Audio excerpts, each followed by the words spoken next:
বিশ্ব রোবট দক্ষতা প্রতিযোগিতাকে সামনে রেখে চীনের বেইজিংয়ে অনুষ্ঠিত হয়েছে এক ব্যতিক্রমী রোবোটিক্স সম্মেলন। এই রোবোটিক্স ভিশনারি শীর্ষ সম্মেলনের আয়োজন করে চায়না মিডিয়া গ্রুপ সিএমজি। এই সম্মেলনের মূল উদ্দেশ্য ছিল রোবোটিক্সের ভবিষ্যৎ প্রবণতা নিয়ে চিন্তা করা।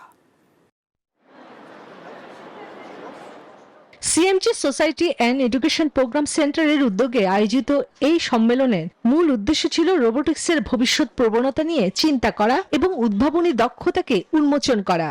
সম্মেলনের অন্যতম আকর্ষণ ছিল ইন্টারেক্টিভ এক্সপেরিয়েন্স জোন।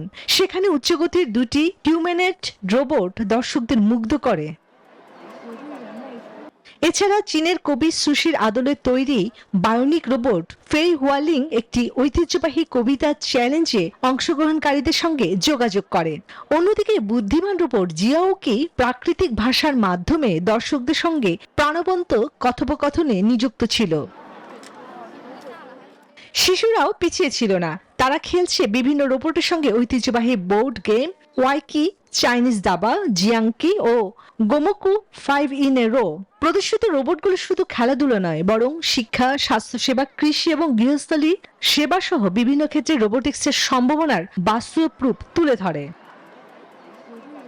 রোবোটিক্সের সৃজনশীলতা, প্রযুক্তি ও বাস্তব জীবনের প্রয়োগকে একত্র করে এই সম্মেলন বিশ্ব রোবট প্রতিযোগিতার জন্য প্রস্তুতির এক গুরুত্বপূর্ণ ধাপ হয়ে উঠেছে।